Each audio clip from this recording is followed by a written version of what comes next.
Kaixo eta ongi etorriak saio berri batera, gaur apirilak 25, osteguna, bi elkarrizketa izango ditugu. Alde batetik, Mikel Artxanko izango dugu.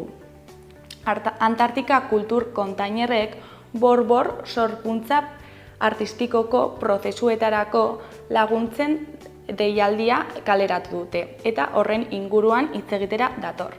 Eta beste alde batetik, Aitorrekin hizketan egongo gara, Larraun eta Lekunberrin antolatu dituzten kulturaldiaren inguruan.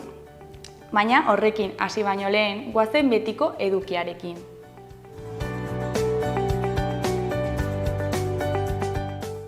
Goazen orain gaurko efemerideekin. Gaurko egun batean, 1906an, istilu artean, sufragistek emakumeentzat boto eskubidea aldarrikatu zuen Erresuma Batuko Komunen ganberan. Urte batzuk geroago, 1934an, Portugalen Krabelinen iraultza hasi zuten diktaduraren aurka militar ezkertiarrek. Egun berean, baina 1985an, ihesaren eraginez lehen pertsona hil zen Euskal Herrian. Eta bukatzeko, 1983an, milioi bat pertsona lesbiana, gay eta bisexualen askapenaren alde Ameriketako Estatu Batuetako hiriburuan. Gaurko lerroburuak ikus ditzagun orain.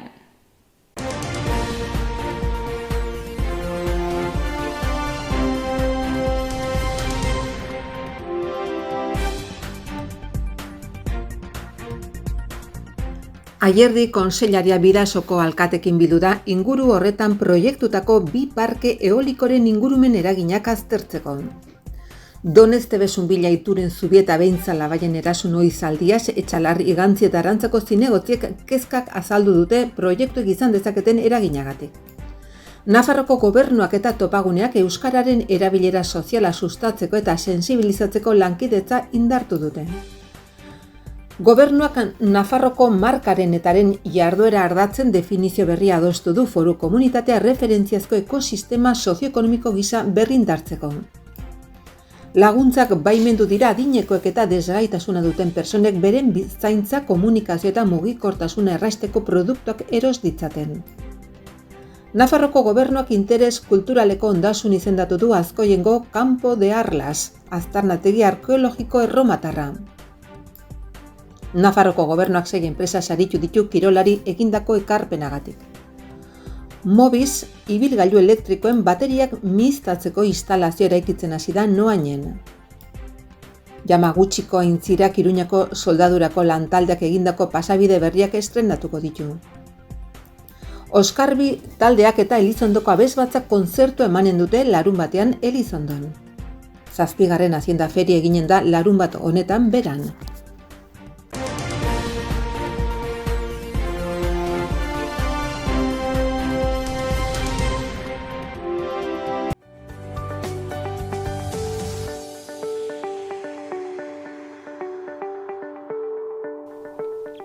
Aste honetarako agenda ikusiko dugu. Beste alde batetik, ostegun eta ostiralean, Mendillorriko Zibiboxean 5 terdietatik 6 terdietara Mamuka aurrentzako dantza garaikide lantegia egingo da. Liralek aurrentzako tailer batean partekatu nahi du bere ikuskizunaren mundua. Dantza garaikideko lantegi bat da, bertan dantza bateratuko une bat sortu eta esperimentatu nahi da. Baso batean bizi diren izakien mugimenduan inspiratuta, hala nola zuhaitzetan edo insektuetan. Larunbatean, alde batetik Sanduzelaiko Zibiboxean, 5 terdietatik 7etara Bali Berdea izeneko aurrendako sormen gunea egongo da eta mini imanak egingo dituzte.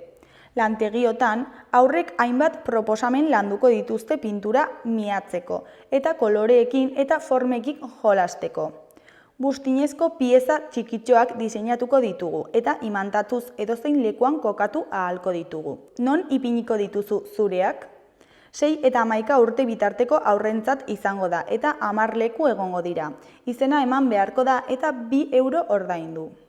Beste alde batetik, Mendillorriko Zibiboxean 12etatik Mendillorreko zibiboxean goizeko 12:00 ordu biak arte Mamuka familiendako dantza ikuskizuna egongo da. Pantxika Telleria koreografoaren proposamena daukagu. Elirale konpainiaren eskutik familiendako dantza ikuskizuna egongo da. Mamuka gure dantza emanaldiaren izenak kuku gordeka aritzea esan nahi du lapurtar euskeran. Ikuskizun honetan jolasean ari gara gu dantzariok zuhaitzen mundu handia edota intsektuen mundu txipiena biziaraziz. Larunbatean baita ere, Jakin Bau olerki eta musika errezitalia egongo da. Bernard Etxepararen Linguae Baskorum Primitae liburuko testuak musikatu ditu Ibon RG abeslari bizkaitarrak. Emanaldian, Garazi Nabas akordeoilaria izango du lagun. Eguerdiko 12:00 izanen da emanaldia, Kondestable Jauregian. Karrikirik antolatutako jarduera da.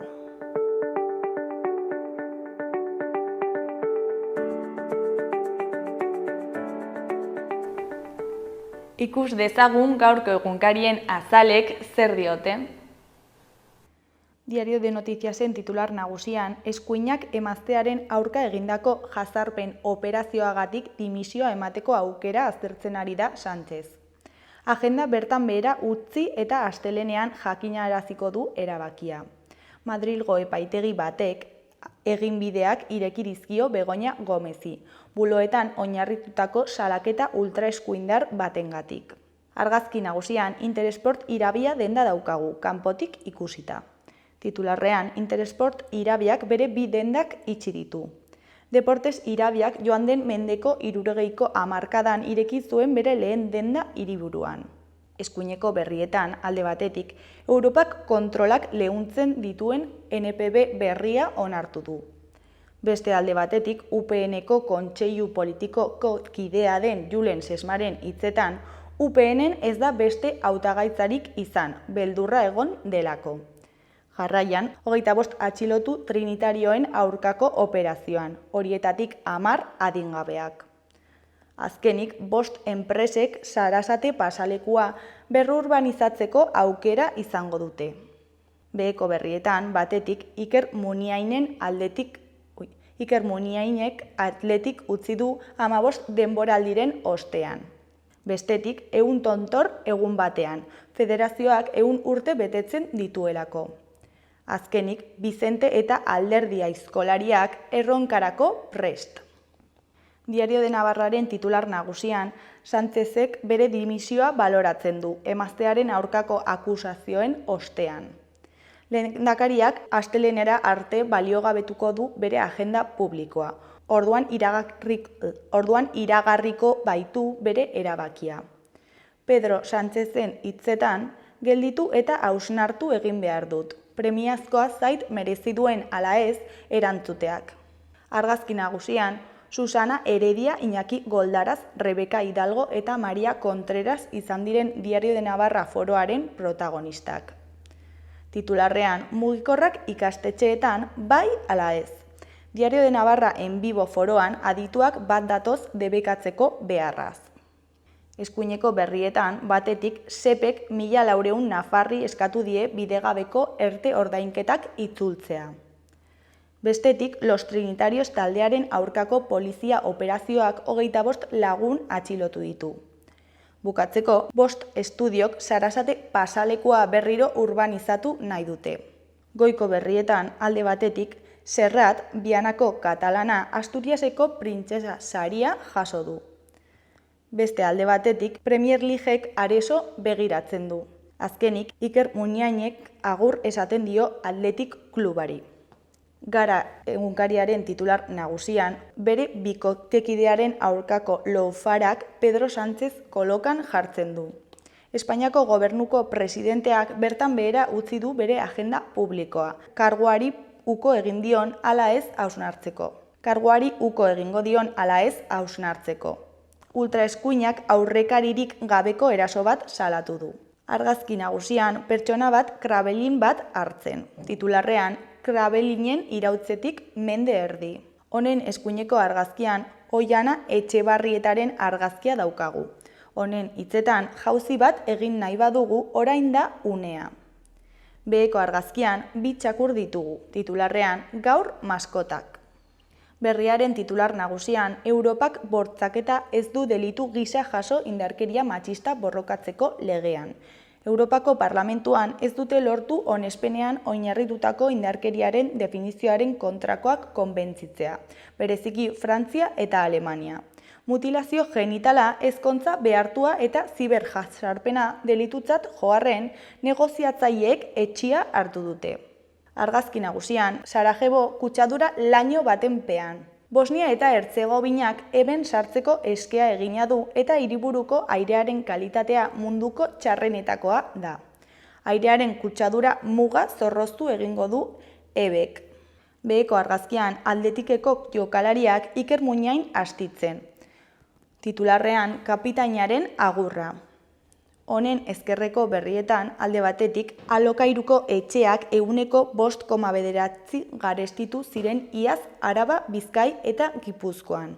Beste alde batetik, koalizioen oreka zaila. EAJak eta PSEek Eusko Jaurlaritzan koalizio gobernua osatu izan dutenean, alderdi bakoitzaren indarrak baldintzatu du kargu banaketaren oreka. Eskuineko berrietan, alde batetik, EHUk ez du harremanik izango Gazako krimenak salatzen ez dituzten Israelgo taldeekin. Beste alde batetik, Pedro Sánchezen hitzetan, ikusiko dut merezi ote duen gobernuko buru jarraitzea. Goiko berrian, Kremlinen irautzaren 50. urteurrenean, herriak du gehien agintzen albuma atera du txalapartak. Euskal Herria irratiaren titular nagusian, Olaia Alonsoren hitzetan, Dornier enpresaren jarrera itxia da, ez die langileei soldatarik igo nahi. Larunbaterako iragarri dute greba eguna Dornier enpresako lan egiten duten langileek. Iruñeko eremu urdina kontrolatzen dute 200 behargin inguruk. Hitzarmen duin bat eskatzen ari dira. Lan baldintzak ziurtatu eta soldata igoerak galdegiten dituzte, bereziki. Enpresaren jarrera itxia izaten ari da eta negoziazioa etenda dagoela jakinarazi du ELA sindikatuko ordezkari Olaia Alonsok. Mobilizazioak eginen dituzte apirilaren 27an greba egunarekin batera. Eskuineko berrietan, alde batetik, Irabiak Iruñeko bere 2 kirol dendak itxiko ditu. Iruñeko beste saltoki historiko bat desagertuko da. Deportes Irabia enpresako zuzendaritzak geratzen zaizkion 2 dendak itxiko dituela jakinarazi zien joan den astean haren 25 langilei. Beste alde batetik, aholtza.infok 10 urte egin ditu. 2014 urtean sortu zen. Xede nagusia herri mugimendutik sortutako ekintzak eta ekimenak iruditan jasotzea izan da. Hala esan digu Miguel Ángel Llamas, Pitu kazetariak. Bere esanetan, irudiak grabatzea, jasotzea, zabaltzea eta gordetzea oso garrantzitsua da. Batetik, herritarren artean informazioa banatzeko eta bestetik boteredunen gehiegikeriak agerian uzteko. 10. urtemuga ospatzeko jai berezia eginen dute apirilaren 26an Txantreako Akelarre tabernan.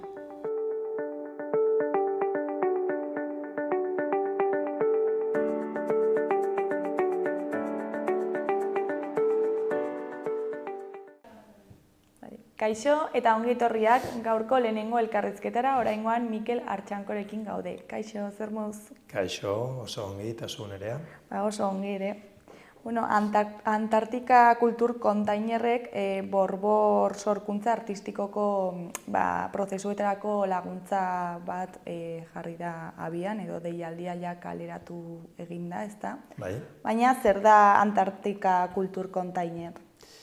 Bueno, Antartika da, orain dela 3 urte gutxi gara bera, 3-4 urte, justo pandemiaren ondoren, abian jarri zen proiektua edo elkarte bat, eta gainera areto bat daukana, Iruñako kale nagusian, 53 zenbakian, eta Antartikan guk egiten duguna da bultzatu eta sustatu kultur eta gizarte proiektuak. Normalean galkide proiektuak eta artearen inguruan, baino beti gizarte mamiarekin edo gaiekin harremanan jarria. Eta nola da zuen eguneroko lana? Bueno, oso desberdina, segun urteko ze denboran gauden eta noiz gauden, eta jende asko pasatzen da Antartikatik.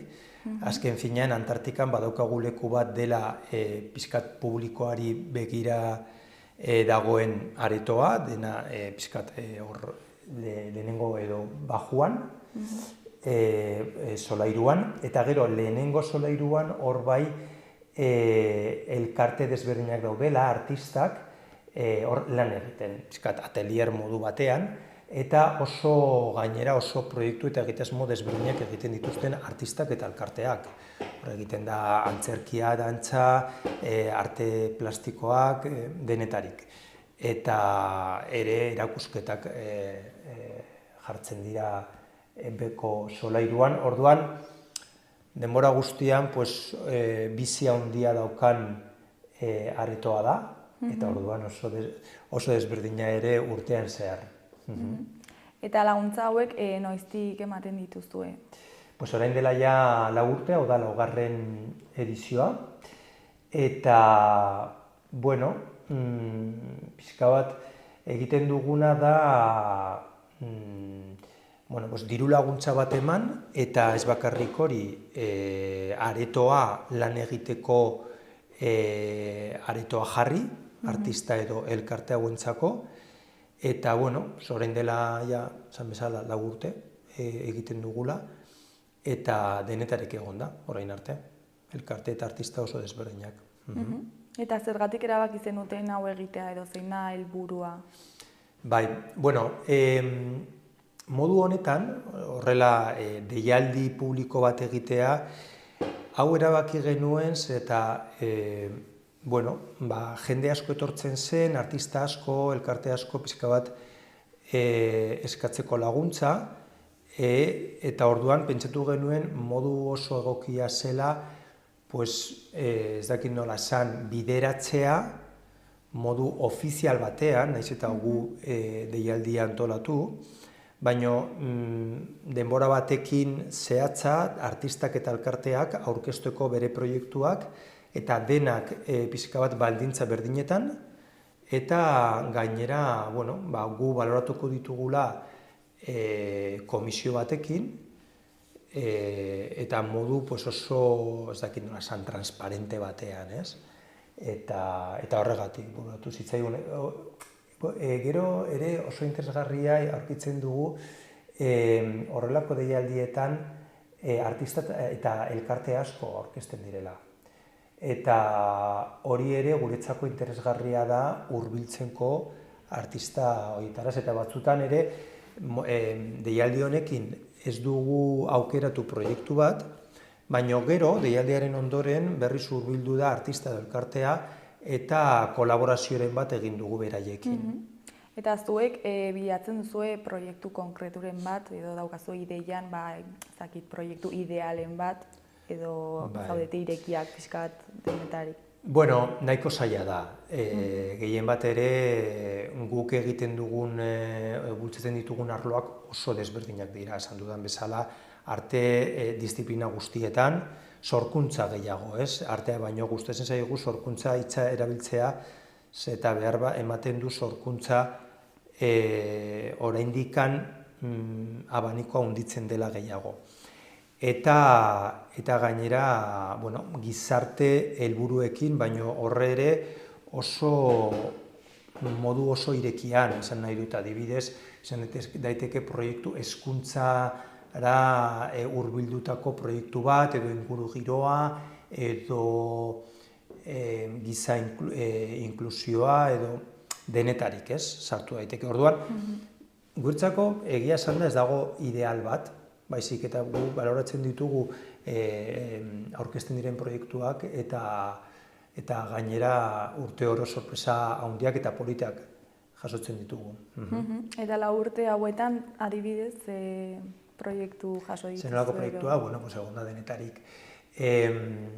Adibidez, lehenengo urtean jaso genituen proiektu asko, baina behar bada pixka bat finkatzeko, zein dut zeintzuk aukeratu genuen Laida Aldazen proiektu bat, bera La Factoria dantzako eskolan dago, Ornoainen, eta gehien bat dantza garaikidea, eta bera egin zuen proiektu bat, aurkeztu zuen eta egin zuen proiektu bat Ari deitutakoa, eta orduan bera harremana jartzen zuen dantza, antzerkia, eta bera nola bizi izan zuen konfinamendua. Justo konfinamenduaren ondoren izan zen proiektu hori, eta nola bizi izan zuen pertsonalki, eta, berarentzako ere oso terapeutikoa izan zen proiektua, eta bera ere nola egin zuen eskenan jarri zuen bere proiektua, eta modu horretan ere oso generosoa izan zen, eta kontatu zigun gauza asko, ez?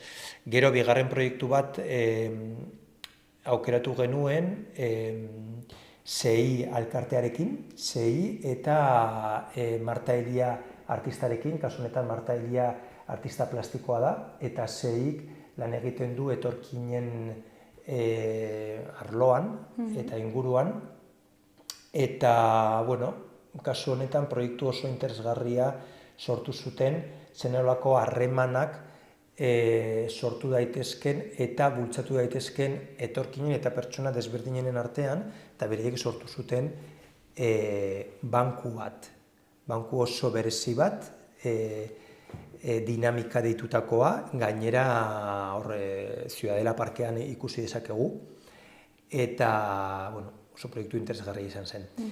Gero hurrengoa izan zen Labe alkartearekin Arbola jaialdia sortu zuen, eta kasu honetan Arbola jaialdia gainera orain ere bigarren edizioa egiten ari da, momentu honetan. Arbolak eta arbolen kultura artearekin harremana jartzen duen jaialdi bat da, eta jaialdi bat, ekitaldi askoekin, erakusketak, dantza, antzerkia, arte plastikoak ere, gainera kasu honetan erresidentzia internazionalak egiten ari dira hor ere Antartikan. Eta azkenekoa izan zen Nelly Monsesian egindako proiektu bat, eta proiektu honetan bera elkartzen zuen etorkin gazteak eta arte plastikoko eskola batekin, eta nola pertsona helduak margotzen dituzten obrak, nola elkartu zuen prozesu batzuekin gazteekin eta etorkinekin, eta oso interesgarria izan zen ere. Eta nola egin behar da eskaera laguntza jaso ahal izateko? Eskaera, lehenengo gauza, maiatzak 16 arte denbora dago, eta korreo elektroniko batera bidali behar dute, info@antartika.org, gure web orrian agertzen den korreo elektronikora, eta aurkeztu behar da proiektu bat, eta proiektu horretan baldintza batzuk bete behar dira, baina nahiko baldintza irekiak dira. Aurkeztu behar da, diru laguntza ematen duguna da 4.000 euro, orduan diru laguntza horrekin zenolako proiektua egingo luke artista edo elkartea, eta azaldu behar du bi hilabetetan gutxienez, 2 hilabetetik 4 hilabetera, zenolako lana egingo luke Antartika Kultur Konteinerren, gure aretoan. Eta gero gainera gu eskatzen duguna da, proiektuaren azkeneko partean, erakustea, publikoari erakustea, zenolako lana egin duen. Zaten dut erakusteaz eta izan daiteke arte erakusketa bat, edo dantza ekitaldi bat, edo antzerkia esan dudan bezala, edo zein gauza. Orduan, emaitza horiek erakustea publikoari. Eta lan prozesu hori bilat betekoa, egin behar da orokorrean, edo eguneka zatitua edo astetka ez dakit. Bueno, horretan ere ez dugu horrela ez gara oso zorrotz, oso zorrotzak. Gu nahi duguna da artistak eta elkarteak hor lan egiten egotea. Behar bada astean 5 egun edo 4 egun, goizetan, arratsaldean, ez dugu horrela baldintza oso zorrotzak jartzen.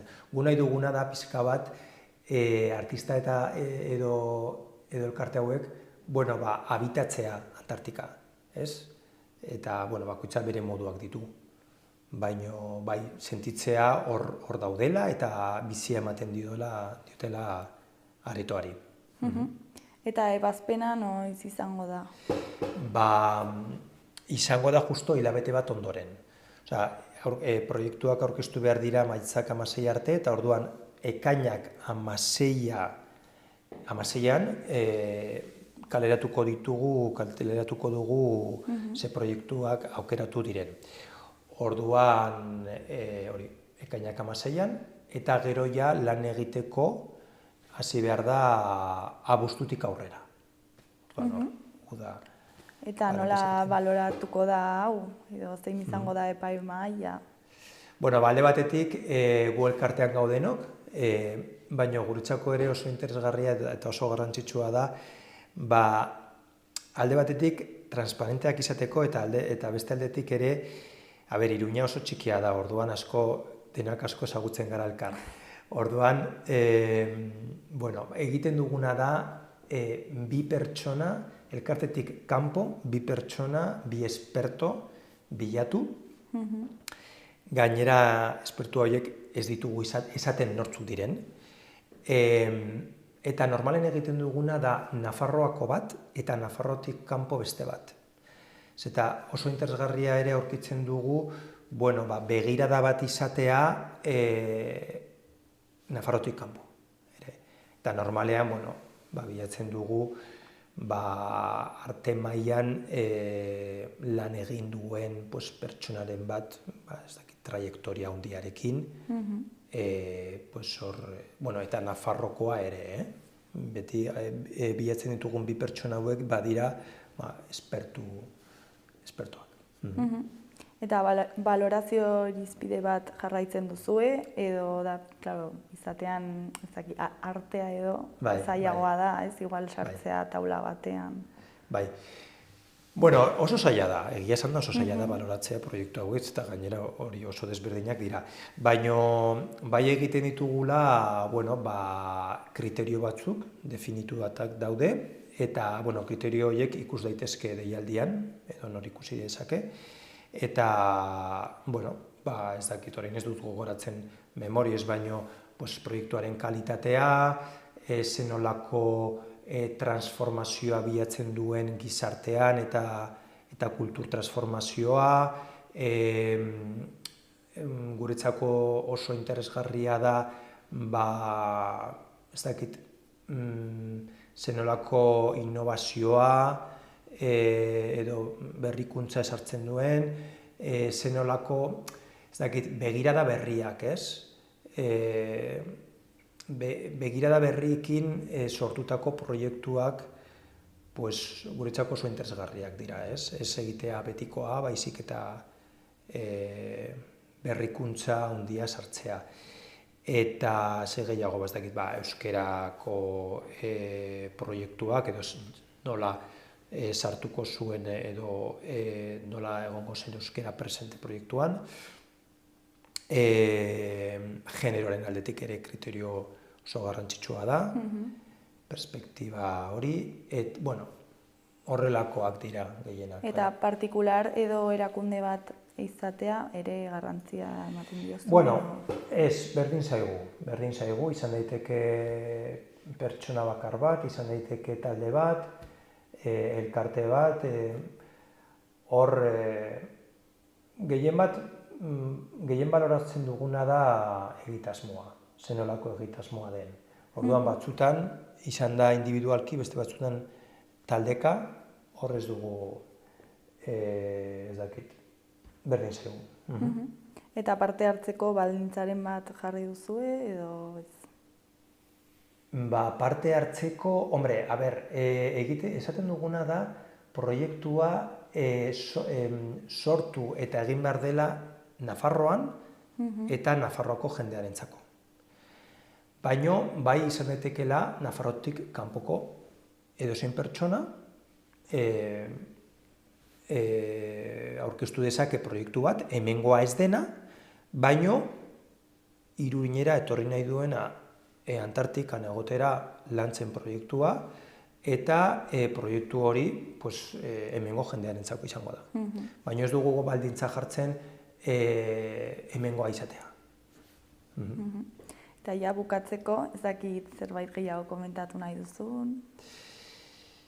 Bueno, ez dakit, gehien bat animatzea jendeari, eta edo nor ere dudaren bat baldin badauka deitu dezake edo korreo elektroniko bat bidali, begiratu dezake web orrian, antartika.org, oso erreza, eta, bueno, hor gaude dudak badituzue erantzuteko eta animatu gure aretoan egitasmoak sortzeko eta egiteko.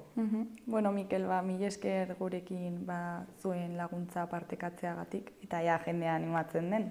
Oso ongi Nerea, eskerrik asko zuei. Bueno, ondo segi, agur. Gero arte, agur.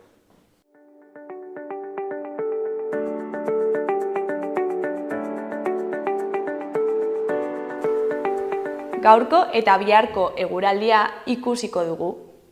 Gaur, osteguna hodei ugari eta euri apur bat izango dugu. Zerua estalita egongo da, ia egun osoan. Euri txikia egingo du han-hemenka, batez ere eguerdi inguruan eta arratsaldean. Tenperaturan ez da aldaketa handirik izango, baina maximoek jaisteko joera izango dute.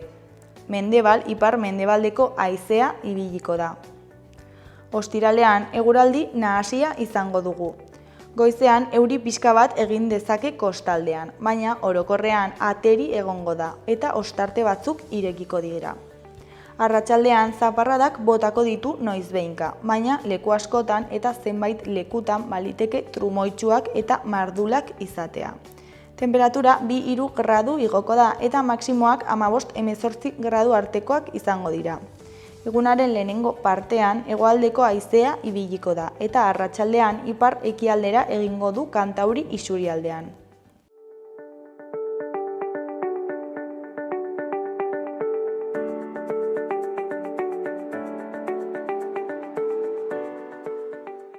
Kaixo eta ongi etorriak gaurko bigarren elkarrizketara, oraingoan Aitorrekin gaude. Kaixo Aitor, zer moduz? Kaixo Nerea, gordean, eskerrik asko. Bueno, Larraun eta Lekunberrin kulturaldia ospatuko duzue, ezta? Bai, hori da. Orain arte zenbait urtetan maiatzan egin den ziklo bat da, hori da nolabait aurrekaria, maiatza kultur zikloa deitzen zena, eta, bueno, aurten apustua egin dugu nolabait udaberrira zabaltzea, ez? Eta, bueno, apiriletik ekaina arte dagoen franja honetan, antolatu dugu horrelako kultur ziklo nahiko handia, ekintza askorekin, eta batez ere bertako agenteen inplikazioarekin, eta nolabait, bai udalen, hau da kultura sailaren partetik irten da antolakuntza, baina baita ere hemengo eragile eta elkarteekin batera osatu genuen kultur mailarekin egindako programazio nahiko zabala eta polita geratu den. Beraz, kulturaldia berez lehenengo aldia egiten dena da? Bai, horrelako programa anitza eta handia lehen aldiz egin da hemen, eta horregatik, Larraun bezalako bailara batean, esan nahi dut, horrelako programazio handi bat egitea, apostu oso handia izan da, eta oso pozik gaude izan duen erantzunarekin, eta espero dezagun noski, jendeak parte har dezala ekintza hauetan. Orain apirileko 2 aste hauetan jada hasi dira zenbait ekintza egiten, eta partaidetza polita izan da, beraz espero dugu horrelakoa izatea ekainera arte. Eta antolatzaileak zarete Larrauneko udala, ez? Eta Lekunberriko udala? Bai, nire kasuan Lekunberrik udalan hasi nintzen lanean kulturteknikari gisa, eta pasaden urtarriletik Larraunera zabaldu genuen kultur saio hori, eta orain bi udaletan nago lanean, eta kultur saia bateratua da, eta Bailara mailan hasi gara orain lanean, ez? Azkenean, bakoitzak baditu bere ohiturak, bere sinergiak lan egiteko erak, baina horrelako ekintza baterako adibidez, Bailara mailan egitea ezinbestekoa. Eta hain proiektu handia izan da, beste norbaitekin egon zarete elkarlanean? Esan bezala, partaidetza izan da, herri partaidetza izan da oinarria. Azaroan hasi ginen Larraungo kultur mailaren osaketa batean. Bai gertatu zen, data nahiko zailak izan zirez, ondoren iritsi zen abendua, abenduko zubia gabonak eta pixka bat zaila izan zen jendea bateratzea, baina ondoren, inauterien ondoren hasi ginen berriz, eta nolabaiteko talde finko bat egin dugu, bai noski irekita jarraitzen du, edo zein bai bizilagun, zein elkartek izena eman nahi baldin badu kultur maila honetan, zeren ez da soilik kulturaldi hau antolatzeko egin, baizik eta ideia da urtean zehar ere beste ekintza batzuk bertatik egitea. Baina, lehenengo saiakera moduan, nolabait proba bat izan da, eta ea zer nolako erantzuna duen, eta, behintzat momentuz, erantzun polita izan da, horrelako programazio handi bat egitea, ez da lan makala, eta, behintzat aurrera atera dugu. Eta noiz hasi zen, ze jada hasia dago, esan duzun bezala, eta noiz bukatuko da? Ekintzak pasaren astean hasi ziren, esan bezala ekintza ugari daude, agian ez naiz zentratuko denetan, zeren asko ditugu, baina horrelako irakurketa orokor bat egingo dut. Hasi ginen liburu aurkezpen batekin, pasaden astean, geuretik sortuak proiektutik egindako lan batekin. Gero ere baditugu ikastaroak, baditugu aurrentzako tailerrak, baditugu antzerki saioak, izango ditugu kontzertuak, eta hori pasaden aste honetan hasi zen, baita liburuaren egunaren harirako beste ekintza batzuekin, eta gero maiatzean, maiatzan izango dira ekintza gehienak, asteburu guztitan izango direlako ekintzak eta aste tartez ere bateren bat. Eta, ekaina sartu dugu ere, zeren ekainaren erdialdean urtez urte ospatzen da Bailarako eguna, Larrango eguna, aurten Baraibarren izango dela ekainaren 15ean, eta nolabait, hor hasten da Bailarako festa egutegia, Nafarroan gertatzen den, Euskal Herrian oroar gertatzen den bezala, zen direla herrietako festak, eta, hori izango da nolabait kulturaldiaren amaiera, eta ondoren den festa egute. Hor puinkatu dugu pixka muga eta nolabaiteko amabiaera borobil bat emateko. Destakatzeagatik izango diren ekintzak, bi ikastaro handi antolatu ditugu, alde batetik bat jadanik pasaden astean hasi zena, hemengo landaretzaren inguruan, Gorosti elkarteak emana. Beste bat egingo dugu maiatzean sendabelarren inguruko tailerra, bi saio izango dituena, alde batetik sendabelarra jasoko dira txango batean, eta bero beste batean sendabelarroiekin ukenduak egiteko aukera izango da. Hitzaldi pare bat ere egingo ditugu, bat Gamazadaren inguruan, aurten urteurrena ospatzen da gainera, eta beste bat, egungo egoera soziala eta ingurunearen ingurukoa. Aralar musika eskolak eta Tafallako musika eskolak elkartuke bat egin dute, eta hemen egingo dute saio bat, maiatzaren 11an izango dena, eta oso aproposa iruditu zaigu kulturaldian sartzea. Eta musikarekin jarraituz, bi emanaldi izango ditugu maiatza amaieran, Iruñerriko zinez taldeak emanaldia emango du hemen Lekunberrin, eta maiatzaren azken egunean, 31an, ostirala izango dela, Uitzin, kasu honetan, Iruñerriko saizan taldea etorriko da. Eta nolabait, oso izango dira plato fuerte deitzen den moduan, ez? Eta gero ekainean, ondoren izango ditugu, erremonte jaialdi bat ospatuko da, musika eskolaren ikasturte amaierako kontzertu egingo da ere, Ibar Berri eskolako festa ere izango da, eskola gehienetan ospatzen den bezala, eta esan bezala, amaiera izango da ekainaren 15ean, Larrango egunarekin. Beraz, epe luzeko ekitaldia izan arren, maiztasun handiarekin egiten dituzue jarduerak, ez? Bai, hori da. Azkenean, programazio guztia Lekunberri eta Larrango Kultur Sailaren sare sozialetan dago jarrita, baita bi udalen webgunetan ere ikusten alda. Eta gero egin dugu horrelako afitxa txiki bat, bidali dugula Larrango bizilagun guztiei, etxetara.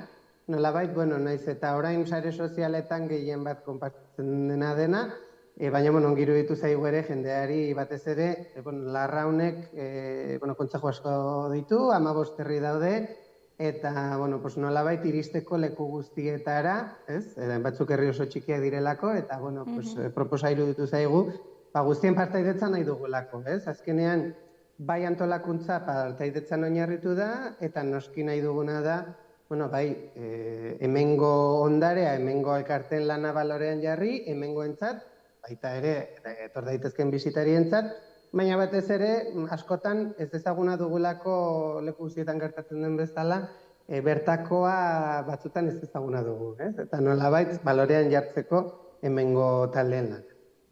Eta jarduerak, beraz, egongo dira sakabanatuak Larrauneko baiaratik? Bai, hori da, saiatu garena izan da ez konzentratzea dena Lekunberrin, azkenean, Lekunberri da Larrango herririk handiena, eta normala den bezala, zerbitzu gehienak hemen daude, eta eskaintza batzutan hemen zentralizatzen da, ez?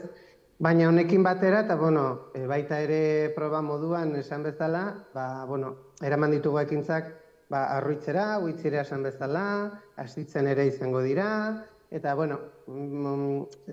zenbait herrietara, bertan ere, herrietan ere, kultur eskaintza hau izan dezaten. Eta ez zentratzeko dena hemen, baizik eta nolabait ere, Larraun mailan egiten dugun hau, bere erantzun, edo ez dakit, bere emaitza izateko. Eta zer izan da hau egitearen gauzarik zailena? Eta, suposatzen dut, jarraitzen, erronkak izaten jarraituko duzuela, ez? Bitu, erronka zailena izan da agenda koordinatzea. Zortez ala zoritxarrez batzutan,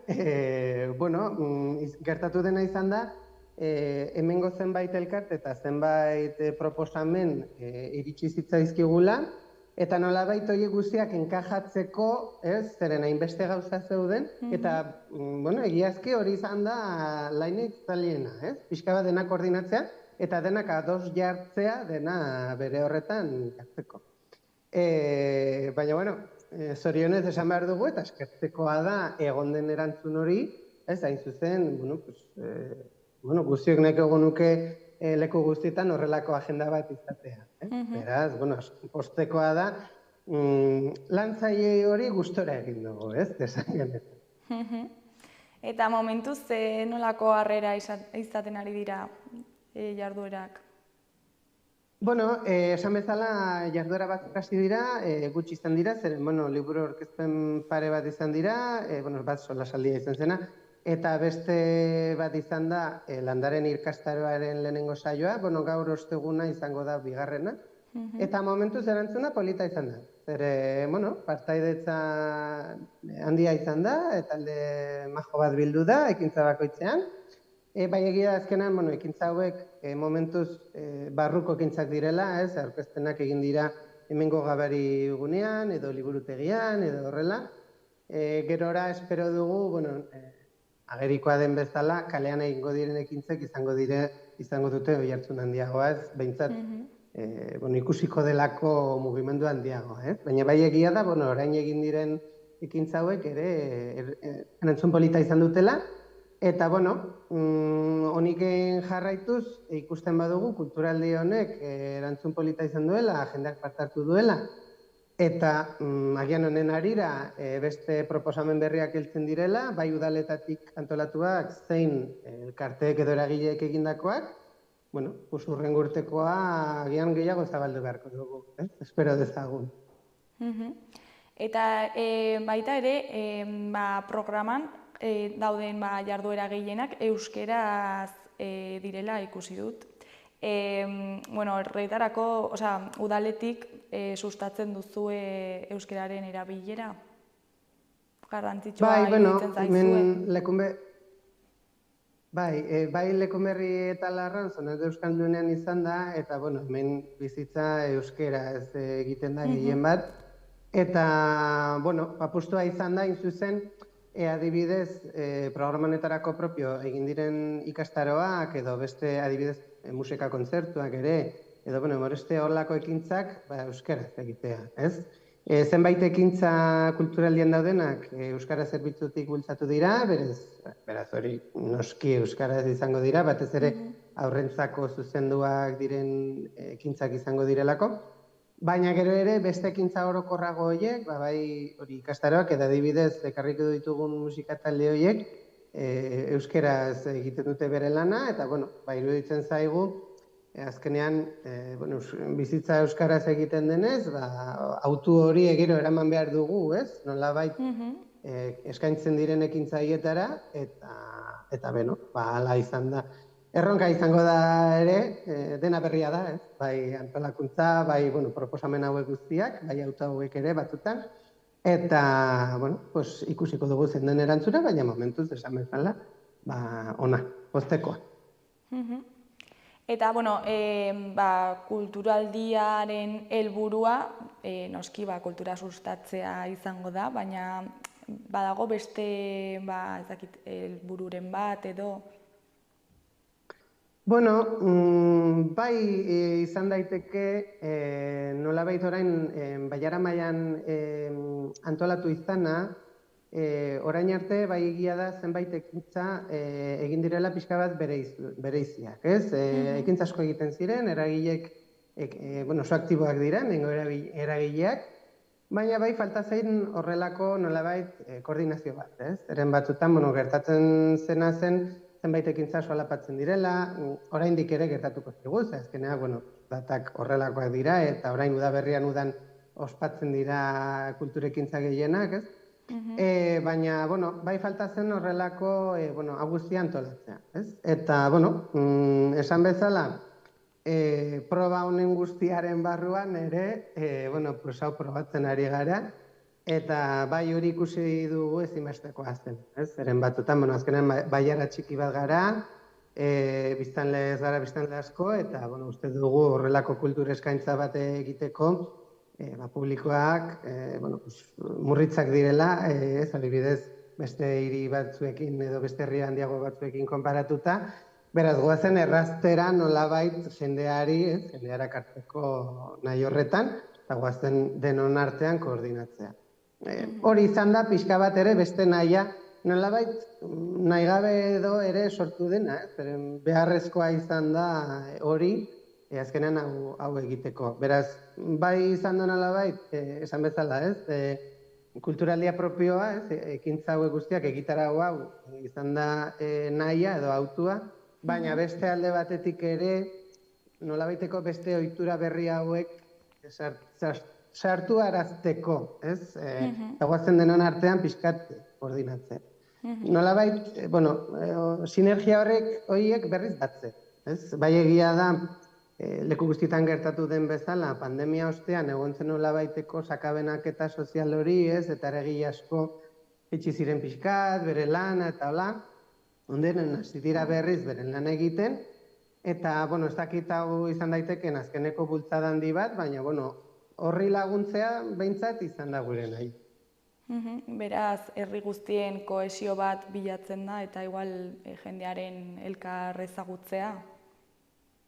Hori da, gainera, azkenean ekintza hauek jende elkartzeko ekintzak dira, ez? Bai hitzaldiak, bai tailerrak, bai kontzertuak, bai beraz dira ekintza individualak, ez? Azkenean ekintza sozialak direnez, kultura ekintzak bezala, nahia noski da jendea batutzea eta horrelako beste elkarpuntu batzuk sortzea agian errutinan egon daitezken horietatik aparte.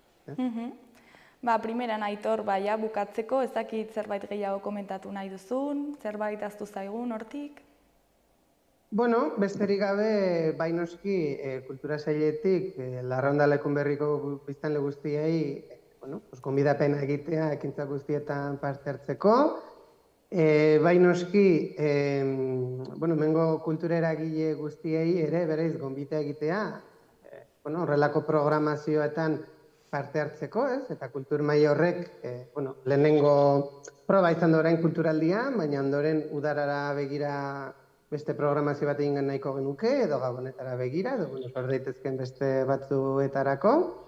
Eta noski baita zinaztu, eskerrak ematea berriz ere programa hau aurrera eramaten eta antolatzen parte hartu duten, bai bizilagun, eragile zein elkarte guztiei, zeren, azkenean beraien lanagatik ez balitz, ezin izango genuke horrelako proposamen handi bat egitea.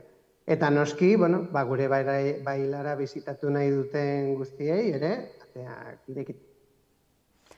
Primeran Aitor, mila esker, zuri gurekin zuen kulturaldia partekatzeagatik, eta ea jendea animatzen den.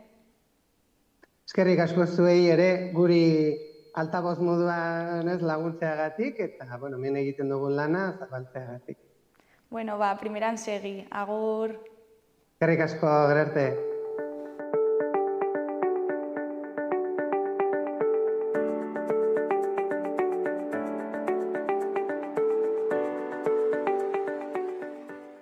Gaurkoz, hau izan darena, bihar itzuliko gara elkarrizketa eta eduki berriekin. Ondo segi, agur.